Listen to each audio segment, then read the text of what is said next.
Okay, so why don't we just come back in 3-4 minutes here and have a short break? Okay.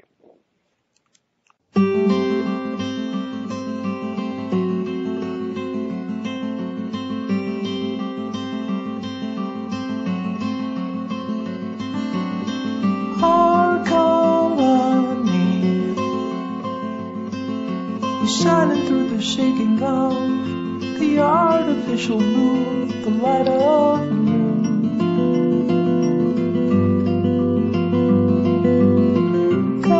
Ragged glass, kaleidoscope of soapy film refracts the rays that pass the blades of grass. Say the words that you were told.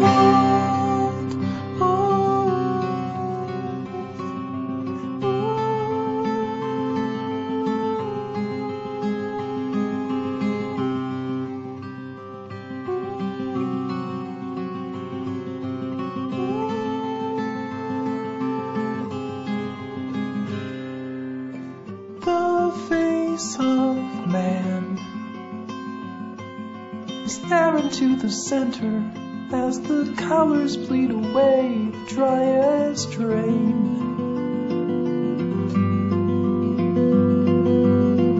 You feel the same. The dirt beneath your saddle boots is snapping as you step into the scene. This life is just a frail dream.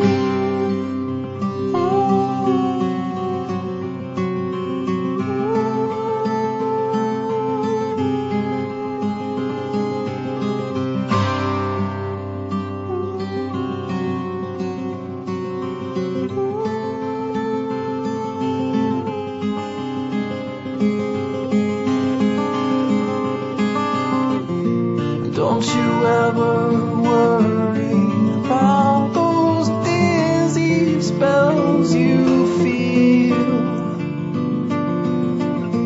That's just the taming of the ghosts. They can hurt you, they'll desert you now.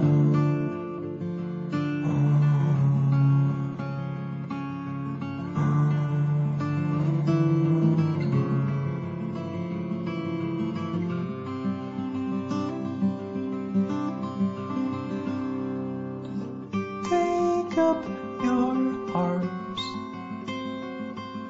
The final day is here. You feel the ringing in your ears. Now disappear.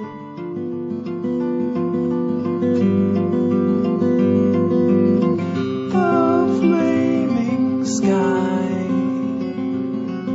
the rally of a lost July. The night precedes the lullaby and takes away the last supply of day.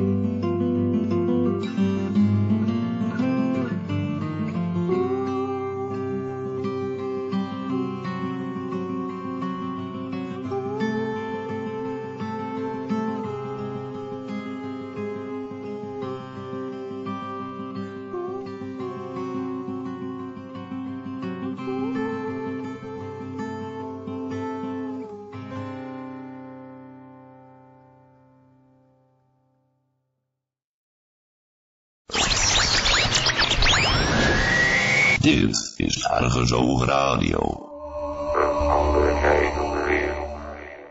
This is Carrie Cassidy from ProjectCamelot, Whistleblower Radio, and I'm on the air with Stuart Swerdlow, and we are talking about Montauk and things of that nature. Stuart, are you still there? Yes, I am. Okay, so what I would like to do is find out whether you knew Duncan Cameron and whether you remember some of the things that he talks about. And I wanted to detail what some of those things are. I'm curious. Well, yes, I do remember Duncan. He's still a friend of mine.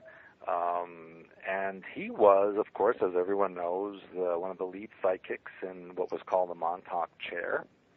And it was the rest of us whose energies would be used to boost him in that chair so that he could facilitate whatever project or experiment they were working on at the moment. And that chair, of course, was from alien technology from Sirius A star system, which has very good technology. Of course, it was modified here on the Earth. And yes, he was in charge of creating mentally the wormholes or vortices that the computer would then generate. And of course, it ended up badly at the end when he fell asleep on the chair, was not being monitored, and had a nightmare creating this energetic creature, which the computer then generated. And that was why they had to shut down the project at that moment. Okay, so the monster that was created that actually seemed to manifest out of his mind. My understanding, and maybe I have this wrong, was that he actually created it on purpose, that it wasn't an accidental nightmare. Well, he told me it was an accident, okay. that he had a nightmare. But maybe I got that wrong. You'd have to ask him. Okay. The reason, and maybe I have this confused, but I thought the idea was that he had decided, or small group, including him, had decided that they wanted to stop the project, and therefore they created this monster to basically wreak havoc. But perhaps that was a later rendition that was more, a fantasy instead of reality. That, again, you'd probably have to ask him, since it was his mind that generated it. Okay. But you yourself, were you there when this happened? No, I was not there when that happened.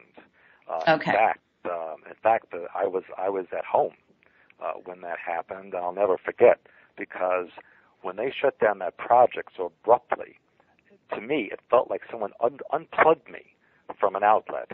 I felt like I was some kind of electrical device that was suddenly unplugged. I had no energy. I kind of became disoriented, did not know where I was, what I was doing, who I was. It was a very strange feeling. Imagine for 13 years being connected to this energy, and then suddenly it just stops in a moment, and you don't know what to do. Incredible. So how did that affect your life at that point? Did you really, at the time, were you having total recall when you were, I assume you were having something of a so-called normal existence, regardless of the times when you were being utilized in Montauk. Am I wrong? Well, I have to smile a bit at that, because never would I ever consider any part of my life normal, ever. Since I was a fetus. But I guess I had the semblance, to the outsider, of having a normal life. But the thing is, I was so removed from popular culture. I didn't even know how to pump my own gasoline. I didn't know what songs were on the radio. I didn't know what teams were playing in sports. It was like I was an alien, It's like I didn't know what the heck was going on.